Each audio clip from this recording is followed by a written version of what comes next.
বিয়ের দাবিতে মেহেরপুরের মেয়ে গাংনীতেই বিয়ে না করলে আমরণ অনশনের হুমকি।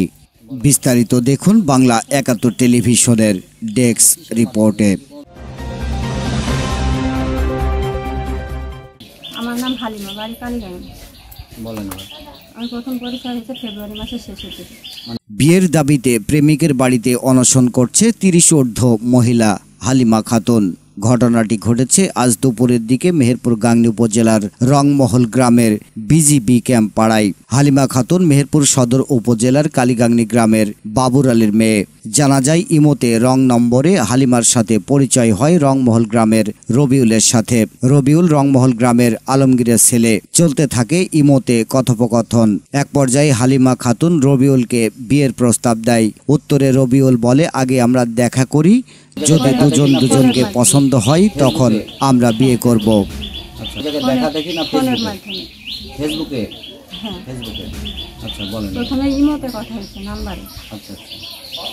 পরে কথা বললাম, আমি প্রথমে বলছিলাম যে আমার সাথে বিয়ে করলে আমি কথা বলবো। বলছিল যে আমি বিয়ে করব, তবে দেখা করব আগে, তারপর। কথা মতো দুজনের সাথে দেখা হয় মেহেরপুর গড়পুকুর পাড়ে। সেখান থেকে দেখা করে ফিরে আসে নিজ নিজ বাসায়। এরপর থেকে তাদের সাথে যোগাযোগ বন্ধ হয়ে যায় গত ৩ মাস আগে। হালিমা তার সাথে যোগাযোগ করতে না পেরে আজ দুপুরে রবিউলের বাড়িতে সশরীরে উপস্থিত হয় বিয়ের দাবি নিয়ে। সেখানে রবিউলকে না পেয়ে তার বাড়িতেই অবস্থান নেয় হালিমা। বিয়ে না করলে আমরণ অনশন করবে বলে জানান তিনি। বিয়ে না করলে আমি যাব না, আমি তো বিয়ে করতে হবে।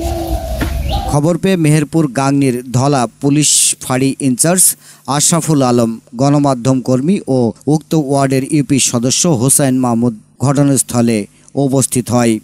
প্রমাণস্বরূপ পাওয়া যায় তাদের দুজনের ইমোতে আদান প্রদানের SMS ও দেখা করতে যাওয়া একটি সেলফি।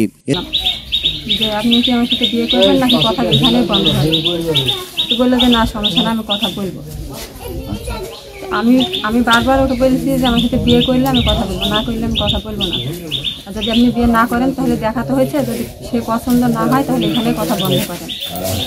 তারপরে আমি 3 দিন মেসেজও দিইনি, মেসেজ পাঠাইছে, মেসেজের কোনো উত্তর দিইনি। ওই আমার কাছে বারবার মেসেজ দিয়েছে। SMS পর্যালোচনা করে দেখা যায় সেখানে উল্লেখ আছে, আগে দেখা করি, যদি পছন্দ হয় তাহলে বিয়ে করব।